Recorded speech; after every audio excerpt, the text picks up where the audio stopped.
Jadon Sancho set to leave Manchester United in January after talks with Erik ten Hag do not reach a positive conclusion. That's what we'll be discussing on today's video. But before we jump into that, please do smash a like. Please do subscribe to the channel and let's jump straight on into it. So the story's coming out from 2 or 3 different journalists in the UK over the last 10 or so minutes. And the headline is, Jadon Sancho will now push to leave Manchester United in the January window after crisis talks with Erik ten Hag failed to reach a resolution. Now, we did speak about this on the show earlier on today, that apparently Jadon and Erik ten Hag were due to meet at Carrington today on Monday to discuss the future of the player. Everyone thought that maybe they'd make up, maybe Jadon would come out and apologise. He'd say that, I'm sorry for the statement.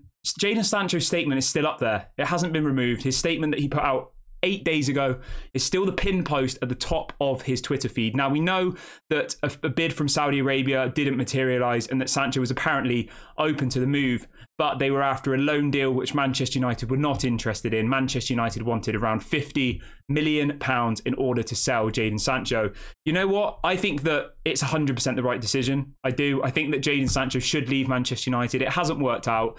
As much as I like the player, I think he is or has the potential to be world class. I genuinely believe that. I stood up for him all summer. There were so many people saying, get him out of the club. He's not good enough.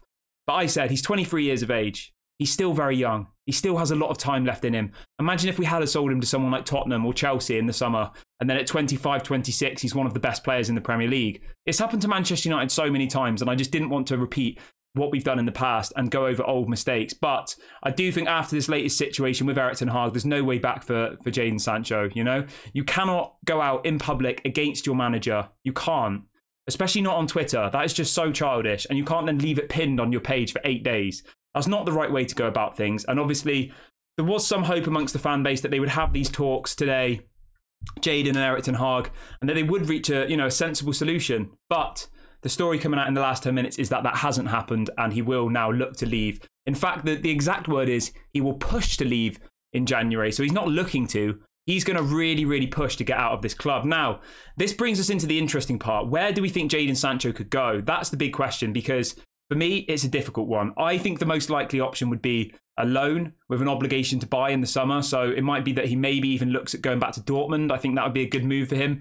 Maybe a Premier League club could come in for him. We know that Chelsea were reportedly interested in him and then went for Cole Palmer in the summer. Maybe they go back in for him. That's obviously a possibility. Someone like Tottenham, I think he'd be a good addition to the Tottenham squad. There are plenty of clubs out there who I think he'd go to and I think he'd do well. I think he's come to Manchester United. It hasn't worked out. Ole Gunnar Solskjaer didn't play him. Erik ten Hag clearly doesn't fancy him. His work rate in training obviously isn't good enough. But from what Fabrizio was saying earlier on today, apparently that's because he's not being picked. And a happy Jadon will play well and train well. If he's not happy and he's not getting picked, he doesn't care. That was kind of what the stance is. And I think that's believable, you know.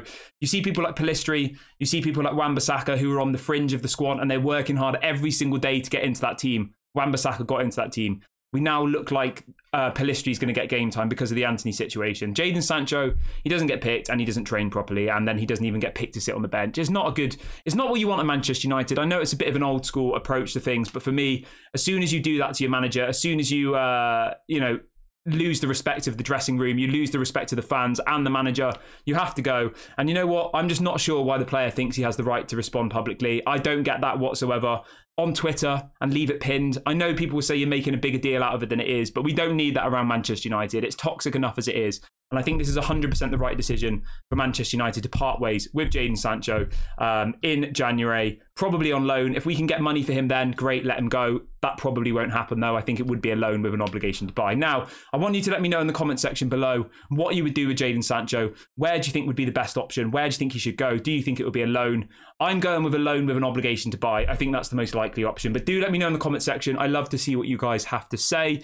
This has been Daily Red Devil. I've been Kieran. Please do smash a like and subscribe on your way out, and I'll catch you all later.